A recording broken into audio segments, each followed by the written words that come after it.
I think my favorite part of mountain biking is the evolution of how you perceive environments. I think it's that time spent where I want to slow down and I want to see what makes each trail and each environment special. And I come away with an appreciation bigger than myself.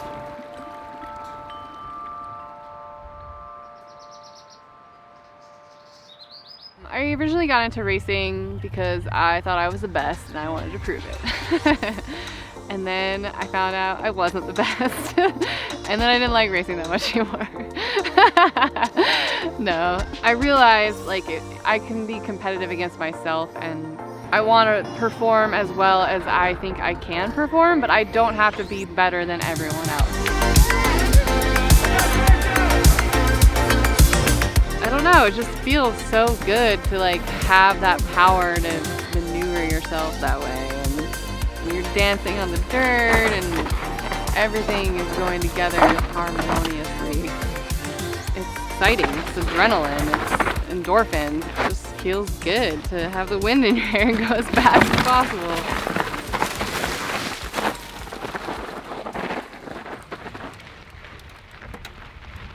At some point during a ride, I'm trying as hard as I absolutely can for an extended period. You know, usually that's the climbs. I like to go uphill fast.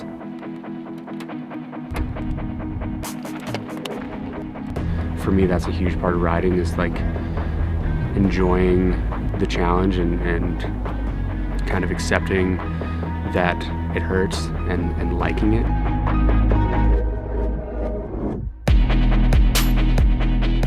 For my brother and I like riding bikes. It was just a fun way to be outside, keeps you in shape, and I think the big thing is just going fast in the woods and in the mountains.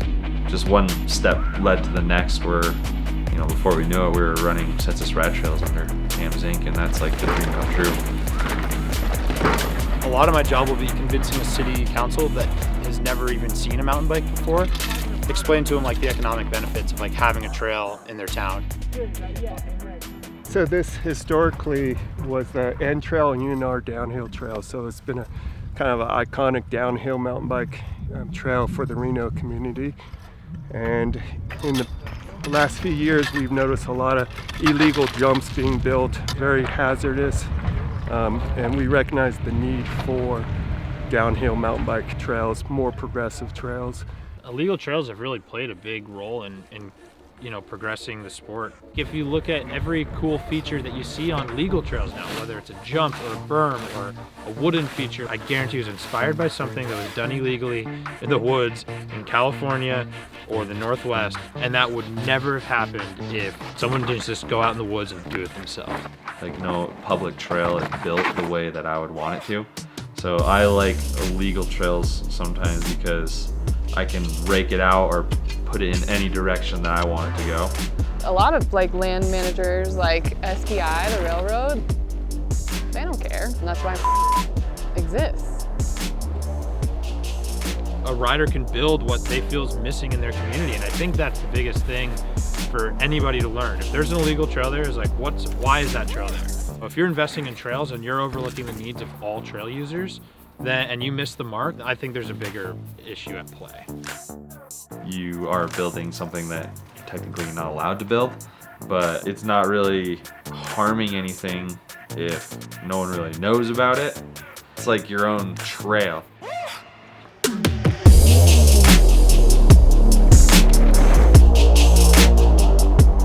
I can't tell you how many new trails I rode this summer. That's my life. Honestly, there's no better feeling than riding a trail for the first time.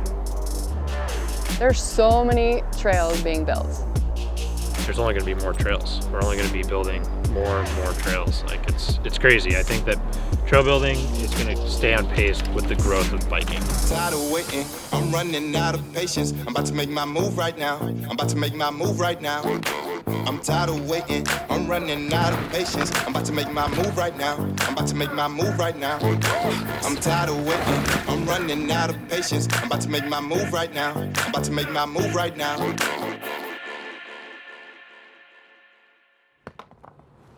So this section is going to be kind of cool.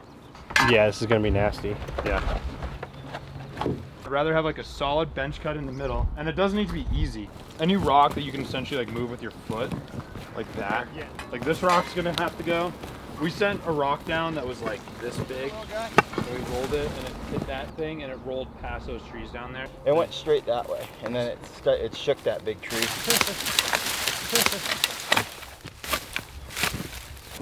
Somebody get a bar in there. There we go. I think it'll be okay. Right. I think this will also settle. I think it's all gonna collapse. You know, there's an environmental impact that comes with building a trail. And if no one's there to kind of monitor it and sanction that process, then, you know, there are things that could be really detrimental to the ecosystem. At least there's some dirt in here. Dude, the dirt's not bad. Even if you do everything right and it's built super sustainably and it has all the, you know, environmental assessments done correctly, and there's still an environmental impact. And it depends on the trail. Like what Cody's doing, like all that time they're spending out there with all that big machinery, like there's a definite impact there. I try to be mindful of it. Sometimes you just can't avoid it. You know, sometimes I have to drive an excavator through a creek. We want steep trails, and those are the trails that carry water. The idea is that you don't want the trail to carry the water. You don't want anything to carry the water. You want it to disperse out into the ground. That's the way it's supposed to be. It's when it's channelized that there's problems. Or if it downpours, you know, it always brings more sediment onto the trail. And I think that's generally the concern with trail building is sediment transport into waterways. I know parks, we do not do berms. No berms allowed with parks because the idea is that it holds water and carries it onto the trail. You know, mountain biking, it's an abrasive sport. It rained for a week straight here, like 2 inches a day, and you want that trail to be able to stand up to that, to be able to take that skidding over it.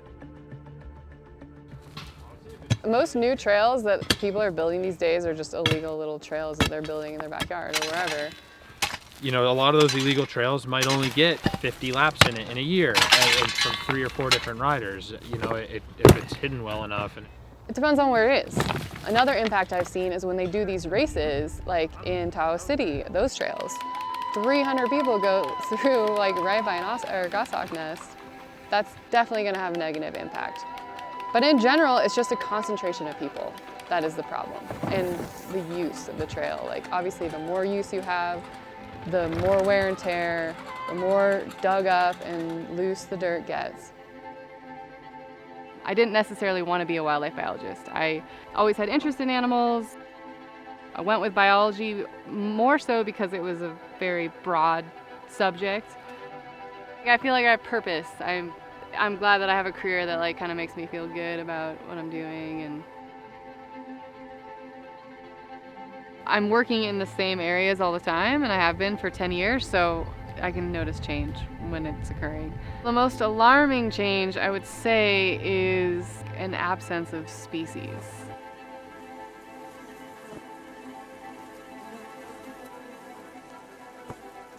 This nest over here is one of our most successful, and they didn't nest there this year, but you can see some remnants of some sticks on top of the snag. We rely on a healthy ecosystem for our survival, for oxygen, for nutrients and nutrient storage, for pollination of our plants, our food, for pest control, for wastewater management. Those are all mechanisms of biodiversity. Like we don't really realize species are declining until it's kind of too late.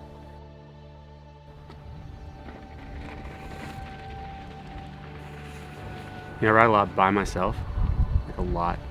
You know, often when I'm way out in the middle of nowhere, when I stop, take a break, there's no one to talk to. Like I'm just there, and it's my time to enjoy it, and then I'm gone.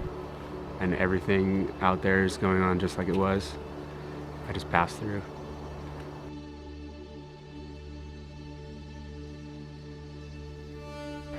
I am a total flower nerd.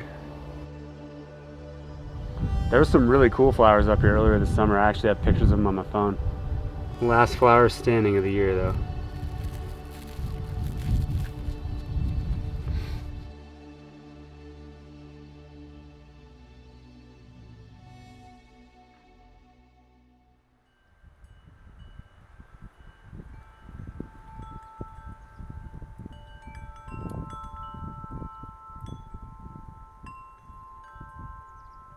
every valley, every landscape is a watershed at its root cause.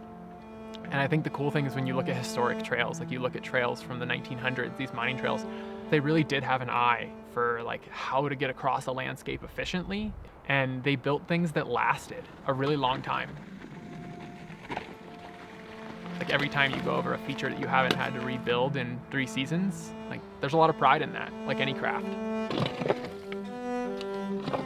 You kind of fall into the maps yourself and you get to a point where you see the topography and you see the meadows and the ecology and the watersheds. You know, you can kind of envision what the trail feels like, and then you can go out on foot and feel what the trail feels like.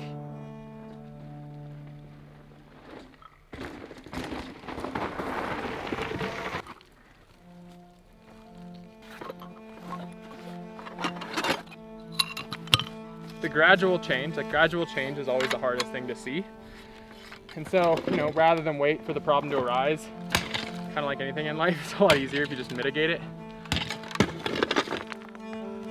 Trails should be outsloped at all possible, and I'm not talking like off camber, like keeping that slope of the trail tread, you know, a couple degrees towards the outside so that when rain comes onto it, it washes off is key.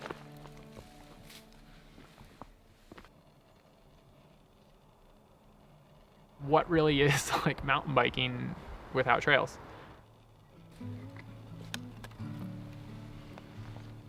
I don't want to disparage like, you know, unsanctioned trail building. Like it's kind of the root of this weird sport.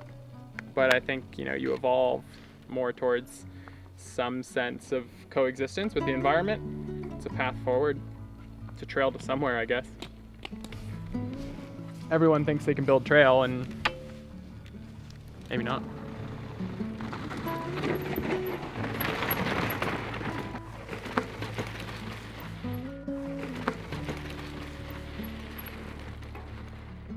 Trail builders know how to armor sections so the whole trail doesn't run into the forest, into a local watershed. There's so much oversight in them. They're usually built super sustainably. There's environmental impact studies that are done. That's why it takes 2 years for them to get built. You realize this complex quilt that is trail building, this aspect of trail designing, creatively telling the story of a landscape. The nice thing about biking is that you don't need 5,000 vertical feet. You don't need chairlifts and all this stuff. You just need a good community. And the best communities I've found are those, you know, in the kind of strangest places where you don't think you're gonna find mountain biking. And it sounds cheesy, but it's true. It's like so satisfying when you see how many people are riding bikes.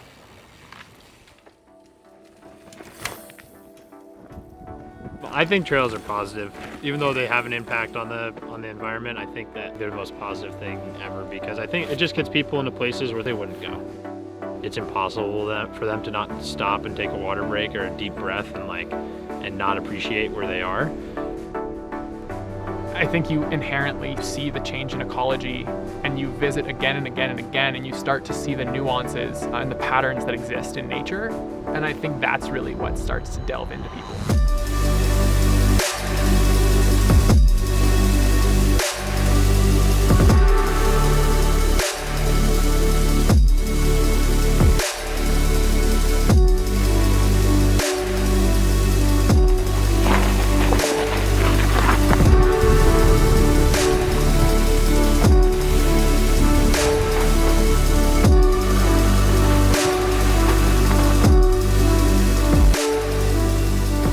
Trails are a story, and they're either to be written or read. Trails are a chance to go out and experience everything that makes an environment special, and to tie their own emotions and memories to a place in the footnotes of it. That kind of final chapter that everyone sees is how it all kind of comes together to make a place special. And that's really usually just a feeling. You come out and you feel better.